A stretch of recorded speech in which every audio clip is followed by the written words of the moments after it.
आज भारत की विकास यात्रा का एक महत्वपूर्ण पड़ाव है। ये 140 करोड़ भारतीयों की आकांक्षाओं का बजट है। ये हर भारतीय के सपनों को पूरा करने वाला बजट है। हमने कई सेक्टर्स युवाओं के लिए खोल दिए हैं। सामान्य नागरिक विकसित भारत के मिशन को ड्राइव करने वाला है। ये बजट एक फोर्स मल्टीप्लायर है। ये बजट सेविंग्स को बढ़ाएगा, इन्वेस्टमेंट को बढ़ाएगा,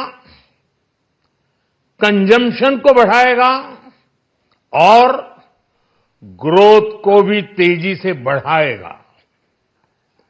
मैं वित्त मंत्री निर्मला सीतारमण जी और उनकी पूरी टीम को इस जनता जनार्दन का बजट, पीपल्स का बजट, इसके लिए बहुत बहुत बधाई देता हूं। साथियों, आमतौर पर बजट का फोकस इस बात पर रहता है कि सरकार का खजाना कैसे भरेगा, लेकिन ये बजट उससे बिल्कुल उल्टा है। लेकिन ये बजट देश के नागरिकों की जेब कैसे भरेगी, देश के नागरिकों की बचत कैसे बढ़ेगी और देश के नागरिक विकास के भागीदार कैसे बनेंगे, ये बजट इसकी एक बहुत मजबूत नींव रखता है। साथियों, इस बजट में रिफॉर्म की दिशा में महत्वपूर्ण कदम उठाए गए हैं। न्यूक्लियर एनर्जी में प्राइवेट सेक्टर को बढ़ावा देने का निर्णय बहुत ही ऐतिहासिक है। ये आने वाले समय में सिविल न्यूक्लियर एनर्जी का बड़ा योगदान देश के विकास में सुनिश्चित करेगा। बजट में रोजगार के सभी क्षेत्रों को हर प्रकार से प्राथमिकता दी गई है। लेकिन मैं दो चीजों पर ध्यान आकर्षित करना चाहूंगा। उन रिफॉर्म्स की मैं चर्चा करना चाहूंगा जो आने वाले समय में बहुत बड़ा परिवर्तन लाने वाले हैं। एक, इंफ्रास्ट्रक्चर स्टेटस देने के कारण भारत में बड़े शिप्स के निर्माण को बढ़ावा मिलेगा। आत्मनिर्भर भारत अभियान को गति मिलेगी और हम सब जानते हैं कि शिप बिल्डिंग ये सर्वाधिक रोजगार देने वाला क्षेत्र है। उसी प्रकार से देश में टूरिज्म के लिए बहुत संभावना है। महत्वपूर्ण 50 टूरिस्ट डेस्टिनेशन, वहां पर जो होटल्स बनाएंगे, उस होटल को पहली बार इंफ्रास्ट्रक्चर के दायरे में लाकर टूरिज्म पर बहुत बल दिया है। इससे हॉस्पिटैलिटी सेक्टर को, जो रोजगार का बहुत बड़ा क्षेत्र है, और टूरिज्म जो रोजगार का सबसे बड़ा क्षेत्र है, एक प्रकार से चारों तरफ रोजगार के अवसर पैदा करने वाला एक क्षेत्र को ऊर्जा देने वाला काम करेगा। आज देश विकास भी, विरासत भी, इस मंत्र को लेकर चल रहा है। इस बजट में भी इसके लिए भी बहुत महत्वपूर्ण और ठोस कदम उठाए गए हैं।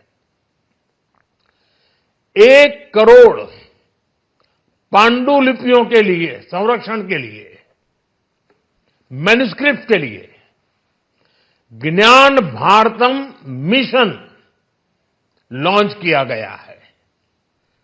साथ ही भारतीय ज्ञान परंपरा से प्रेरित एक नेशनल डिजिटल रिपोजिटरी बनाई जाएगी, यानी टेक्नोलॉजी का भरपूर उपयोग किया जाएगा और हमारा जो परंपरागत ज्ञान है उसमें से अमृत निचोड़ने का भी काम होगा। साथियों, बजट में किसानों के लिए जो घोषणा हुई है वो कृषि क्षेत्र और समूची ग्रामीण अर्थव्यवस्था में नई क्रांति का आधार बनेगी। पीएम धन धान्य कृषि योजना के तहत 100 जिलों में सिंचाई और इंफ्रास्ट्रक्चर का डेवलपमेंट होगा। किसान क्रेडिट कार्ड की लिमिट 5 लाख तक होने से उन्हें ज्यादा मदद मिलेगी। साथियों, अब इस बजट में 12 लाख रुपए तक की आय को टैक्स से मुक्त कर दिया गया है।